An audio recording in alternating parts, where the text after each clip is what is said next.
Accounting फंडा के इस यूट्यूब चैनल में आपका स्वागत है। और अपने सीए नवंबर 2023 एग्जामिनेशन की प्रिपरेशन के लिए जो हमारी सीरीज चल रही है उसकी ये है क्लास नंबर 3 कॉस्ट अकाउंटिंग। हम इसमें स्टार्ट किया है, अभी हमने 2 क्लासेस इसमें ऑलरेडी हो चुकी है जिसमें हम अभी पढ़ रहे हैं मार्जिनल कॉस्टिंग। तो अगर अभी तक आपने मार्जिनल कॉस्टिंग की वो 2 वीडियोस नहीं देखी हैं तो पहले आप उनको देखेंगे, तभी ये क्लास आपको समझ में आएगी। क्योंकि ये जो है हमारा थ्योरी का, आज इस क्लास में हम अपना थ्योरी क्वेश्चंस जो होने वाले हैं, थ्योरेटिकल जो डिस्कशन होने वाला है उसका ये लास्ट क्लास है। क्योंकि ये बिल्कुल एंड है, तो इस ये आज के कंसेप्ट आपको तभी समझ में आएंगे जब आपने प्रीवियस क्लासेस मेरी देखी होंगी। उस पर मैंने बिल्कुल डिटेल्ड में सब कुछ डिस्कस किया है, तो पहले आप उसको देखेंगे। तो चलिए वीडियो को स्टार्ट करते हैं। देखिए, आज की जो क्लास में हम डिस्कस करने वाले हैं ना, उसमें हम पढ़ेंगे break even sales. Previous class में, जो क्लास इससे पहले हमारी क्लास हुई थी, उसमें हम डिस्कस कर चुके थे ब्रेक इवन पॉइंट। तो ब्रेक इवन सेल्स को डिस्कस करने से पहले मैं एक बार आपके साथ थोड़ा रिवाइज आपको कराना चाहता हूँ कि ब्रेक इवन पॉइंट में हमने क्या डिस्कस किया था। देखिए, ब्रेक इवन पॉइंट हमने जब पढ़ा था तो उसमें हमने क्या पढ़ा था कि नंबर ऑफ यूनिट्स। कैसी नंबर ऑफ यूनिट्स? यानी वो नंबर ऑफ यूनिट्स जिन्हें सेल करने पर हमें ना ही प्रॉफिट होए ना ही लॉस होए, यहाँ इसी को बोलते हैं ब्रेक इवन पॉइंट। तो यहाँ तक हमने बिल्कुल डिस्कस कर लिया था कि वो नंबर ऑफ यूनिट्स जिसको बेचने पे ना ही बिजनेस को प्रॉफिट होएगा ना ही लॉस होएगा, यहाँ तक हम डिस्कस कर चुके थे। आज जो हमें पढ़ना है ना, वो पढ़ना है ब्रेक इवन सेल्स। तो सबसे पहले आप क्या करेंगे, वीडियो को यहाँ पे पॉज कर लें और ये जितनी थ्योरी लिखी है ना, आप इसको नोट कर लें। लेकिन ध्यान से देखो, ये फॉर्मूला लिखने के बाद थोड़ा सा आप क्या करेंगे, स्पेस छोड़, पहले स्टार्टिंग में सिर्फ यहीं तक नोट करेंगे, क्योंकि ये फॉर्मूले से ये वाला फॉर्मूला कैसे बनाए वो मैं यहाँ पे डिस्कस करने वाला हूँ। तो चलिए वीडियो को स्टार्ट करते हैं। ठीक है, तो आपने नोट कर लिया होगा यहाँ तक जहाँ पे मैंने टिक लगाया। देखो, सबसे पहले समझते हैं कि ब्रेक इवन सेल्स है क्या। ब्रेक इवन सेल्स क्या होता है? जैसे ब्रेक इवन पॉइंट पढ़ा था ना, ब्रेक इवन सेल्स भी वही है लेकिन स्लाइटली डिफरेंस है। ब्रेक इवन पॉइंट में हम क्या पढ़ते हैं, नंबर ऑफ यूनिट्स के बारे में। कैसी नंबर ऑफ यूनिट्स कि जिन्हें हम अगर बेचें तो ना ही हमें प्रॉफिट होएगा ना ही हमें लॉस होएगा। यहाँ पे भी देखो, यहाँ पे भी नाम क्या आ रहा है, ब्रेक इवन। लेकिन ये ब्रेक इवन किस चीज का है? सेल्स का। यानी कि वो सेल्स किसमें? रुपीज में। यानी कितने रुपए की हम सेल करें कि हमें ना ही प्रॉफिट होए ना ही लॉस होए, इसी को बोलते हैं ब्रेक इवन सेल्स। यानी ब्रेक इवन पॉइंट में तो किस चीज के बारे में डिस्कस करते हैं कि कितनी नंबर ऑफ यूनिट्स बेचे। ब्रेक इवन सेल्स में डिस्कस करते हैं कितने रुपए की सेल्स करें कि ना ही हमें प्रॉफिट होए ना ही हमें लॉस होए। यहां तक ठीक है?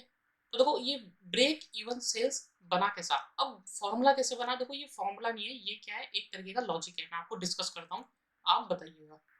तो देखिए ये बना कैसे होगा। आपको पता है सेल्स, सेल्स किस में निकलती है? रुपीस में। अब सेल्स निकालने के लिए हमें दो चीजें पता हो, एक कितनी यूनिट हमने बेची और एक यूनिट का सेलिंग प्राइस क्या था। अब क्योंकि ये सेल्स कैसी है, ब्रेक इवन, तो यूनिट भी हमें कैसी चाहिए होगी, ब्रेक इवन वाली। यानी break even point into selling price per unit कर दें तो ब्रेक इवन सेल्स निकल जाएगा। ब्रेक इवन पॉइंट क्या है? ऐसी नंबर ऑफ यूनिट्स जिन्हें बेचने पर ना ही प्रॉफिट होता है ना लॉस होता है, वो अगर हमें मिल जाए और हम उसे एक यूनिट के सेलिंग प्राइस से मल्टीप्लाई कर दें तो हमारी क्या निकल जाएगी, ब्रेक इवन सेल्स निकल जाएगी। उम्मीद है मुझे यहाँ तक तो आपको समझ में आ गया होगा। ठीक है, अच्छा अब देखो उसके आगे, ये ब्रेक इवन पॉइंट है ना, और हमने प्रीवियस क्लास में ब्रेक इवन पॉइंट का फॉर्मूला पढ़ा था। आप बताओ, प्रीवियस क्लास में ब्रेक इवन पॉइंट का हमने फॉर्मूला क्या पढ़ा था? हमने पढ़ा था ब्रेक इवन पॉइंट का फॉर्मूला क्या था, fix cost upon contribution per unit था। अगर आपने नहीं देखी है वीडियो तो आप देखिएगा, तभी ये समझ में आएगा।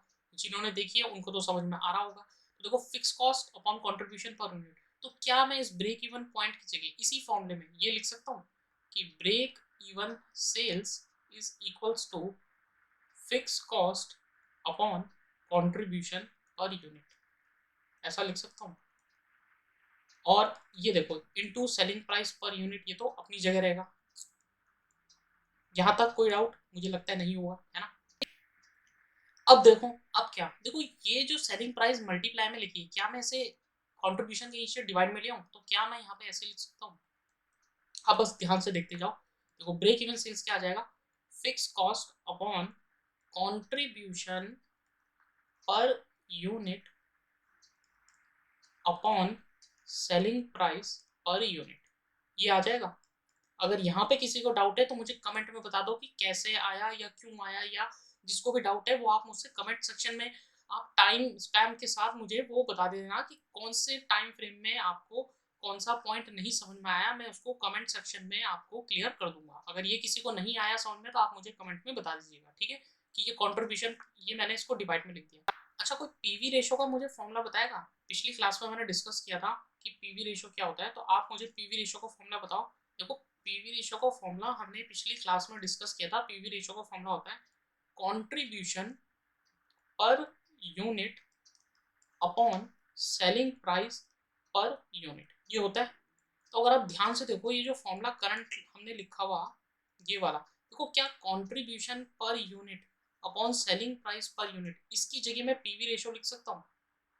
अगर मैं इसकी जगह पीवी रेशो लिख दूंगा तो देखो यहाँ से ये क्या आ जाएगा, fix cost upon PV ratio आ जाएगा।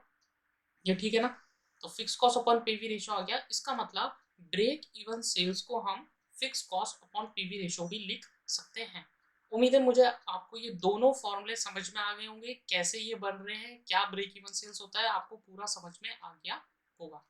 अब बढ़ते हैं अपना, अच्छा इसी में देखो आगे बढ़ते हैं और एक एग्जाम्पल देखते हैं। अब इस ब्रेक इवन सेल्स को ना डिस्कस करने के लिए हम कल वाले एग्जाम्पल को ही आगे कंटिन्यू कर रहे हैं। तो वो एग्जाम्पल आपने लिखा हुआ होगा, मैं उसको यहाँ पे फिर लिख देता हूँ, आपको नहीं लिखना, वो आप आपकी नोटबुक में आपने वो लिखा हुआ होगा। तो कल हमने एक एग्जाम्पल आपके साथ डिस्कस किया था मैंने, जिसमें मैंने बोला था कि फिक्स कॉस्ट थी रुपीज 1 लाख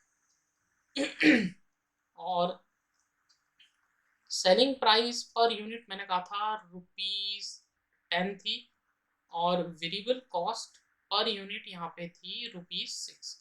और इसमें मैंने आपसे कहा था कि आपको क्या डिस्कस करना है, ब्रेक इवन पॉइंट। तो ब्रेक इवन पॉइंट अगर आपने देखा हो तो हमारा कितना आ रहा था, 25,000 यूनिट्स आ रहा था। यहाँ तक हमने पिछले लेक्चर में डिस्कस किया हुआ है, उसी को अब आगे कंटिन्यू करते हैं। अब देखो, अगर मैं आपसे पूछूं कि मुझे ब्रेक इवन सेल्स निकाल के बताओ, तो आप क्या बोलोगे? ब्रेक इवन सेल्स का फॉर्मूला होता है break even point into selling price per unit, ये भी हमने पीछे डिस्कस किया।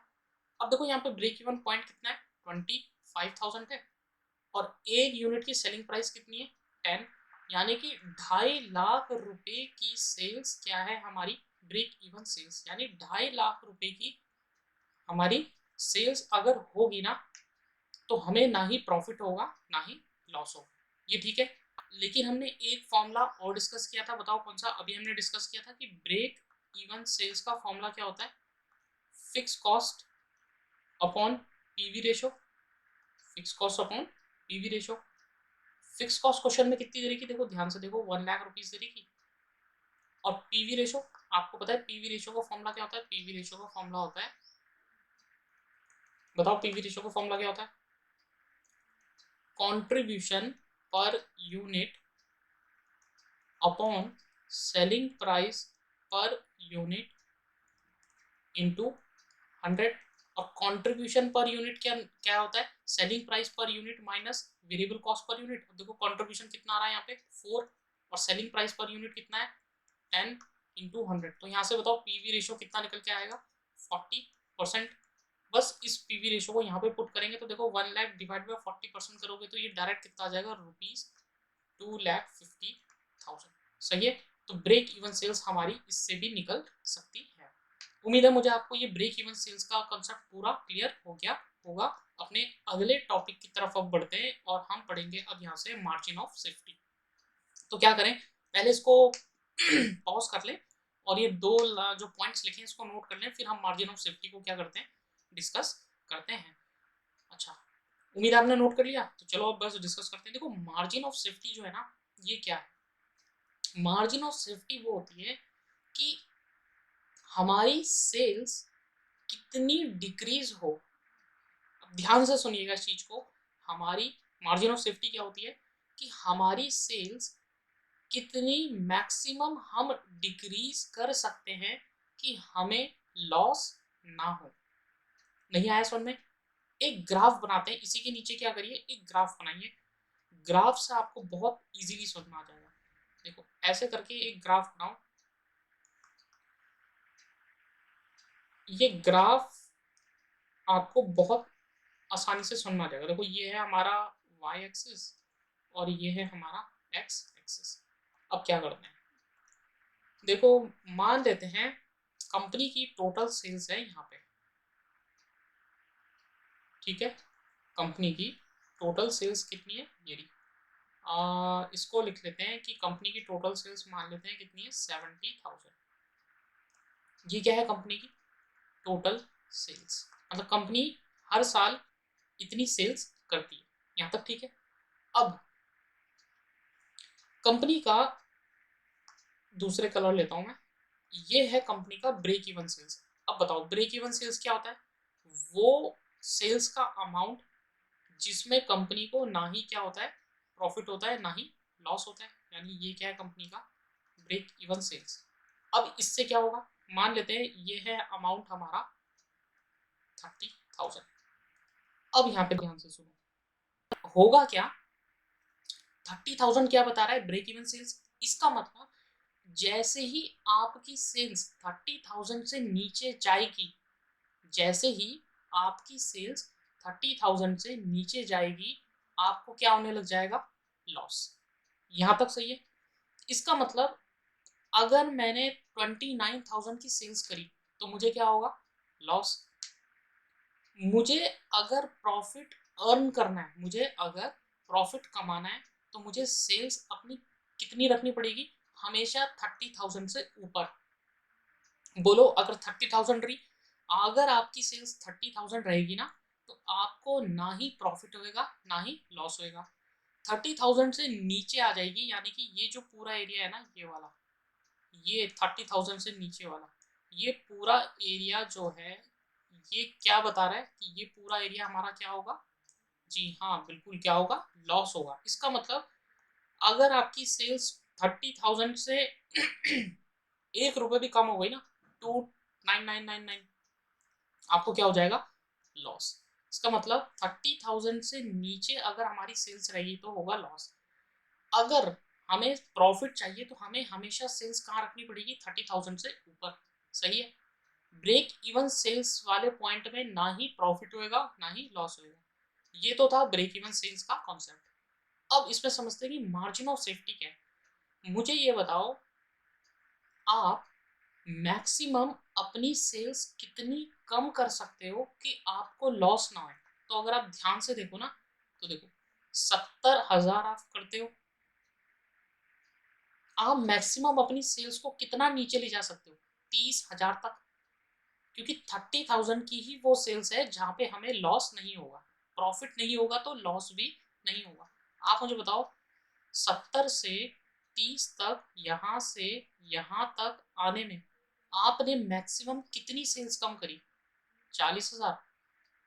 ये जो 40,000 आपने कम किए ना, ये ही आपका क्या है, मार्जिन ऑफ सेफ्टी।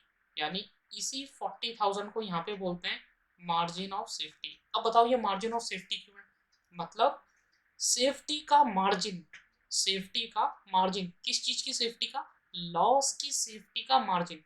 मतलब आपके पास मार्जिन है सिर्फ 40,000 का।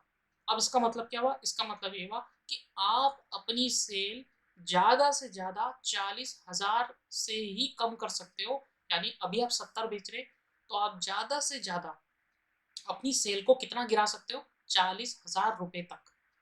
40,000 से ज्यादा अगर आपने सेल गिरा दी, आपने 50,000 गिरा दी, कहने का मतलब पहले 70,000 करते थे, अब आपने सेल को 50,000 से गिरा दिया। तो गिराने का मतलब कम कर दिया। पहले 70 होती थी, आपने 50,000 से कम कर दिया, अब कितनी हो रही, 20,000। और देखो 20,000 कहाँ आ जाएगी, लॉस वाले एरिया में। इसका मतलब मार्जिन ऑफ सेफ्टी हमें ये बताता है कि हम अपनी सेल्स को मैक्सिमम कितना डिक्रीज कर सकते हैं कि हमें लॉस ना हो। तो देखो यही 2 पॉइंट लिखे हुए, margin of safety refers to by how much sales level fall before any loss is incurred. यानी लॉस होने से पहले हम मैक्सिमम कितनी सेल्स को गिरा सकते हैं। मार्जिन ऑफ सेफ्टी है excess of total sales over break even sales. Total sale कितनी है 70,000। अब देखो क्या यही वाला वो पूरा ये वाला जो पोर्शन है यही है हमारा मार्जिन ऑफ सेफ्टी। तो मार्जिन ऑफ सेफ्टी क्या है टोटल सेल्स और ब्रेक इवन सेल्स के बीच का डिफरेंस, इसी को क्या बोलते हैं मार्जिन ऑफ सेफ्टी। देखो जो मैं ग्रीन से कर रहा हूँ तो यही हमारा क्या है मार्जिन ऑफ सेफ्टी MOS, ये ठीक है, यानी कि यही है वो हमारा पूरा portion MOS margin of safety. ठीक है, तो उम्मीद है आपको मार्जिन ऑफ सेफ्टी समझ में आ गया होगा। अब देखो उसके कुछ फॉर्मुलेज हैं, फॉर्मुलेज आपके साथ डिस्कस करते हैं। देखो ये रहा पहला फॉर्मूला ये है, इसमें और भी फॉर्मुले हैं। मार्जिन अभी हमने पीछे पढ़ा है, देखो मार्जिन ऑफ सेफ्टी को कैसे लिख सकते हैं, पूरी सेल्स में से अगर मैं ब्रेक इवन सेल्स, देखो ये पूरा रेड वाली लाइन में से अगर मैं ब्लू वाली लाइन हटा दूं तो ये जो डिफरेंस आएगा यही मार्जिन ऑफ सेफ्टी है। इसी को देखो फॉर्मूला बना दिया, फॉर्मूला है ही टोटल सेल्स में से अगर ब्रेक इवन सेल्स हटा दो तो क्या बन जाएगा हमारा मार्जिन ऑफ सेफ्टी। अच्छा अब एक चीज देखो, एक चीज मैं आपके साथ यहाँ पे और डिस्कस करना चाहता हूँ। अभी अभी हमने पीवी रेशो पढ़ा था, तो पीवी रेशो का फॉर्मूला क्या था, पीवी रेशो का फॉर्मूला था कंट्रीब्यूशन अपॉन सेल्स इंटू 100, यही होता है ना कंट्रीब्यूशन अपॉन सेल्स इंटू 100। इसका मतलब अगर मुझे यहाँ पे टोटल सेल्स की जगह, अगर मुझे टोटल सेल्स की जगह फॉर्मूला लिखना हो तो मैं क्या लिखूंगा, तो देखो ये सेल क्या इसको ऐसे लिख सकते हैं sales is equals to contribution upon PV ratio. एक बार मुझे ये बता दो कि ये समझ में आया कि नहीं आया, नहीं आया तो कमेंट कर दो, ठीक है। तो यानी सेल्स का फॉर्मूला बन जाएगा कंट्रीब्यूशन अपॉन पीवी रेशो। तो क्या इस सेल्स की जगह मैं कंट्रीब्यूशन अपॉन पीवी रेशो लिख सकता हूँ, बोले हाँ लिख सकते हैं। और ब्रेक इवन सेल्स क्या होती है, अभी हम पीछे पढ़ के आए, देखो ब्रेक इवन सेल्स का फॉर्मूला मैंने अभी पीछे आपके साथ डिस्कस किया। ब्रेक इवन सेल्स का फॉर्मूला क्या होता है fix cost upon PV ratio होता है, fix cost upon PV ratio. ये दोनों फॉर्मूले अगर आपको समझ में आए तो ठीक, नहीं आए तो मुझे कमेंट में कर देना, ठीक है, कि समझ में नहीं आया। सेल्स की जगह अब देखो सेल्स की जगह मैं ये लिख सकता हूँ कंट्रीब्यूशन अपॉन पीवी रेशो, तो मैं सेल्स की जगह कंट्रीब्यूशन अपॉन पीवी रेशो लिख दूं, देखो लिख दिया मैंने margin of safety is equals to contribution upon PV ratio. और ब्रेक इवन सेल्स का फॉर्मूला यही होता है fix cost upon PV ratio. अब मैं क्या करूंगा, देखो यहाँ पे पीवी रेशो एलसीएम ले लूँ, तो जैसे ही मैं पीवी रेशो एलसीएम लूंगा तो यहाँ पे क्या आ जाएगा कंट्रीब्यूशन माइनस फिक्स कॉस्ट, ये ठीक है, कंट्रीब्यूशन माइनस फिक्स कॉस्ट। अब आपने अगर इनकम स्टेटमेंट ध्यान से पढ़ी हो, आप बताओ मुझे कंट्रीब्यूशन में से जैसे ही फिक्स कॉस्ट हटाते हैं, कंट्रीब्यूशन में से फिक्स कॉस्ट माइनस करते हैं तो हमारा क्या निकल के आता है प्रॉफिट। तो यानी देखो कंट्रीब्यूशन माइनस फिक्स कॉस्ट की जगह मैं क्या लिख सकता हूँ, ये लिख सकता हूँ margin of safety is equals to profit upon fix cost. Profit upon ये सॉरी फिक्स कॉस्ट नहीं होगा यहाँ पे, ये गड़बड़ हो गई, इस फॉर्मूले में ये प्रॉफिट अपॉन पीवी रेशो होगा, इसको प्रॉफिट अपॉन पीवी रेशो कर लेना, ठीक है।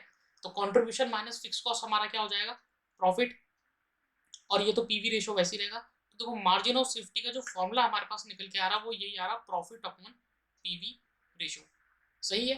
तो ये मार्जिन ऑफ सेफ्टी के हमारे क्या थे फॉर्मुलेज और मैंने पूरा डिस्कस कर दिया है।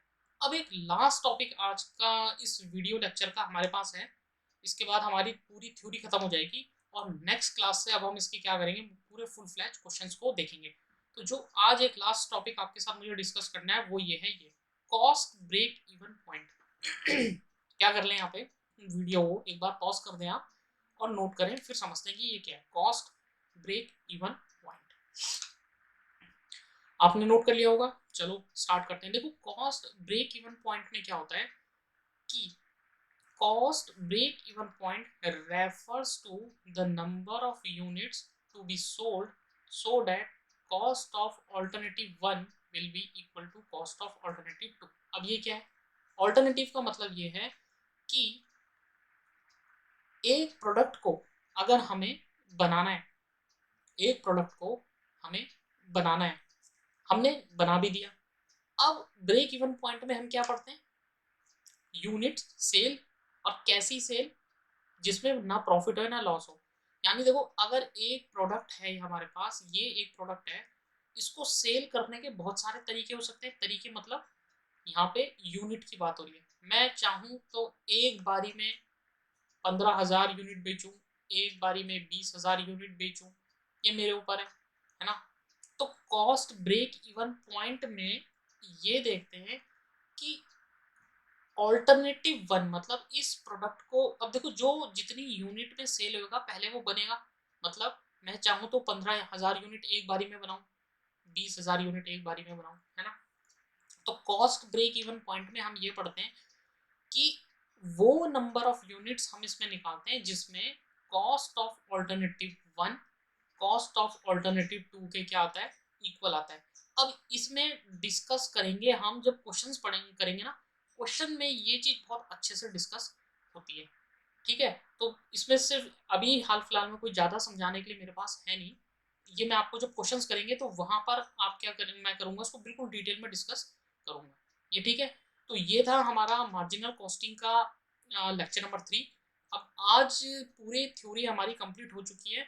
अब नेक्स्ट सेशन आने से पहले आप क्या करेंगे भाई, जिन्होंने अभी तक ये तीनों सेशंस नहीं देखे हैं, पूरी थ्योरी को कंप्लीट कर लें, क्योंकि फिर जब न्यूमेरिकल्स स्टार्ट होंगे ना इस चैप्टर के, तो मैं थ्योरी को इतना डिटेल से नहीं बता पाऊंगा। वहां मैं आपसे उम्मीद ये करूंगा कि आपको सारे फॉर्मूलेस आते होंगे, सारी कॉन्सेप्ट्स आपको समझ में आ रहे हैं।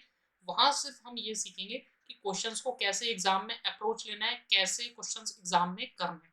ठीक है, तो नेक्स्ट सेशन जब आएगा न्यूमेरिकल वाला, उससे पहले आप ये तीनों वीडियोस को देख के अपने नोट्स और कॉन्सेप्ट्स को क्लियर कर लें, तभी आपको वो सेशन न्यूमेरिकल वाला समझ में आने वाला है। ठीक है, तो मिलते हैं आपसे नेक्स्ट सेशन में न्यूमेरिकल के साथ।